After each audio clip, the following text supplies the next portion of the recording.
semuanya, kami dari kelompok 4 ingin mempresentasikan hasil kerja kelompok kami dengan judul Sistem Pakar Diagnosa Penyakit pada Kucing dengan metode Teromobase berbasis Android. Nah, sebelum itu kami akan memperkenalkan diri kami. Nama saya Dermawanti Gulo dengan NIM 221097 dan sebagai moderator dan pemapar juga. Kemudian teman-teman saya juga akan memperkenalkan dirinya. Dan saya Rudwinda Metiana Brubukit dengan NIM 22221021. Dan saya Devinda Lestari Waana dengan NIM 22221110. Dan saya Repi Noktapani Berusemiring NPM 221034. Di Indonesia, pencinta kucing sangatlah banyak, namun tidak seimbangi dengan tersedianya dokter hewan yang mencukupi. Tindakan sedikit pula para pemelihara kucing yang kecewa ketika kucing kesayangannya tiba-tiba mati tanpa diketahui dengan jelas sebabnya. Hal ini sering terjadi terhadap pada pemeliharaan kucing yang terbilang baru dan belum banyak mengetahui dengan benar mengenai penyakit-penyakit pada kucing. Masalah. Berdasarkan latar belakang yang telah dijelaskan di atas, mendapatkan perumusan masalah dalam penelitian ini. Perumusan masalah dalam penelitian ini ada 3, yaitu bagaimana membangun sistem pakar mendiagnosis penyakit pada kucing dengan metode Teromobase. Yang kedua, bagaimana sistem pakar tersebut dapat memberikan informasi mengenai kemungkinan penyakit yang diderita pada kucing dan penanggulangan penyakit yang disarankan. 3. Bagaimana memberikan informasi mengenai penanganan dari penyakit yang didiagnosa. Batasan masalah. Agar aplikasi ini dapat berjalan sesuai dengan rencana sesuai dengan tujuan awal, maka penulisan memberikan batasan-batasan masalah, yaitu yang pertama, sistem pakar ini hanya untuk diagnosa penyakit pada kucing. Yang kedua, sistem pakar ini dibatasi hanya untuk mendiagnosis 15 penyakit pada kucing. Yang ketiga, sistem pakar ini hanya memberikan saran atau tindakan pertama saat kucing sakit. Nah, sekarang saya akan menjelaskan tentang landasan teori. 1. Android. Menurut Nasruddin Safaat atau pemrograman aplikasi mobil dan smartphone dan tablet PC berbasis Android 2012. Android adalah sebuah sistem operasi pada handphone yang bersifat terbuka dan berbasis pada sistem operasi Linux. Android bisa digunakan oleh setiap orang yang menggunakannya pada perangkat mereka. 2. Java. Java menurut definisi dari Sun adalah nama, kumpulan teknologi untuk membuat dan menjalankan perangkat lunak pada komputer. Standalone ataupun pada lingkungan jaringan. Java 2 adalah generasi kedua dari Java Platform. Generasi awalnya adalah Java Development Kit. Java berdiri atas sebuah interpreter yang diberi nama Java Virtual Machine. JVM ini adalah yang akan membawa kode dalam file kelas dari suatu program sebagai representasi langsung program yang berisi bahasa mesin. Oleh karena itu, bahasa Java disebut sebagai bahasa pemrograman yang portabel karena dapat dijalankan pada berbagai sistem operasi, asalkan pada sistem operasi tersebut terdapat JVM. 3. MySQL. MySQL adalah sebuah perangkat lunak sistem manajemen basis data SQL atau DBMS yang multi-user dengan sekitar 6 juta instalasi di seluruh dunia. ABM membuat MySQL tersedia sebagai perangkat lunak gratis di bawah lisensi GNU, generasi publik lisensi, tetapi mereka juga menjual di bawah lisensi komersial untuk kasus-kasus di mana penggunanya tidak cocok dengan penggunaan GPL. 4. Teromobase. Teromobase merupakan satu metode yang digunakan untuk menghitung ketidakpastian data menjadi data yang pasti dengan membandingkan antara data ya dan tidak. 1. Perancangan, analisis sistem aplikasi sistem pakar diagnosa penyakit pada kucing dengan metode Teromobase berbasis Android merupakan sistem pakar yang dibuat dan dirancang dari adaptasi kecerdasan bidang kedokteran hewan, yaitu untuk mendiagnosis penyakit pada kucing. Diharapkan dapat menjadi salah satu alternatif bantuan bagi pemilik kucing dalam memperoleh informasi penyakit pada kucing. dan sekaligus dapat pula mengetahui pemecahan masalah atau solusi yang tepat untuk menangani penyakit tersebut. Dalam sistem ini, data yang diperoleh dari studi literatur dari para ahli selanjutnya akan menentukan data penyakit dan data gejala penyakit. Dalam tahap ini, terdapat langkah yang dilakukan yaitu proses data, identifikasi penyakit, dan proses data identifikasi gejala-gejala. Nah, di sini saya akan menjelaskannya perencanaan sistem dengan metode flowchart dulu. Nah, sebelum kita membangun sistem, kita akan membuat dulu flowchartnya. Nah, di sini ada memulai. Memulai, kemudian ketika kita klik memulai akan ada input pemilihan menu.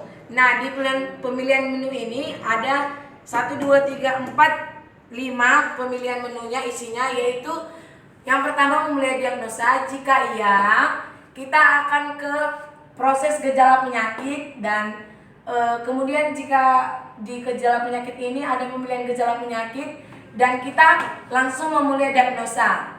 Jika iya, maka akan ada hasil diagnosa lebih dari satu penyakit, dan jika tidak, kita memilih tidak, maka akan ada hasil diagnosa dan solusi pertolongan. Nah, kemudian kita kembali ke pemilihan diagnosa tadi. Jika tidak, akan ada pemilihan menu jenis penyakit. Nah, jika kita pilih ya, maka ada input dari pilihan jenis penyakit dan proses dari penjelasan penyakitnya. Nah, jika kita pilih tidak di jenis penyakit, maka dia akan beralih ke pemilihan menu cara perawatan. Nah, jika ya kita pilih ya, maka akan ada input pilih cara perawatan. Nah, di sini akan terdapat banyak pilihan cara perawatannya.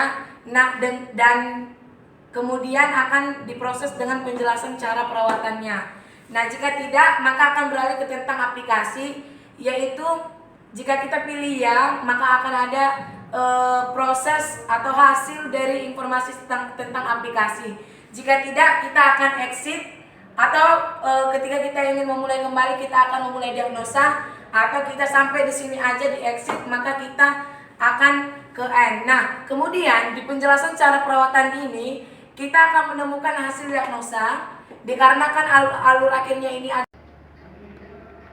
Nah, ini adalah 3, yaitu tentang penyakit, daftar penyakit dan gejala. Nah, di sini nanti akan dipaparkan penyakit dan gejala-gejalanya. Nanti ada 3 tabel. Yang pertama tabel penyakit pada kucing, dan kedua tabel gejala penyakit kucing. Nah, yang ketiga adalah tabel basis aturan.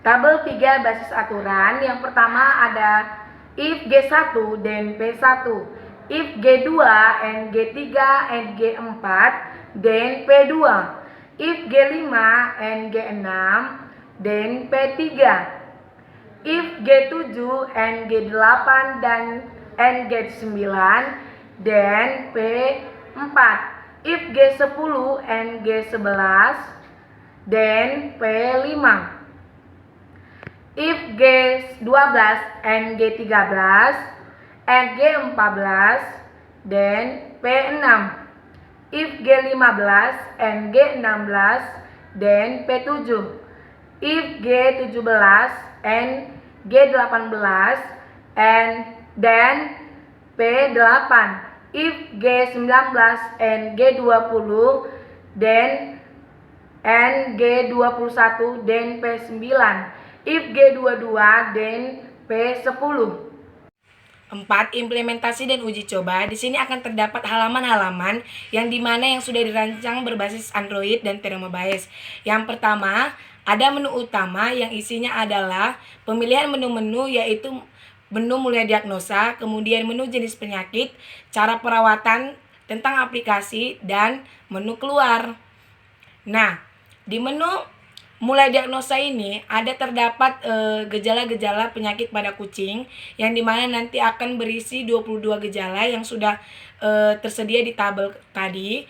Kemudian di halaman jenis penyakit ini berisi tentang penyakit-penyakit 10 seperti yang ada di tabel. Kemudian 4.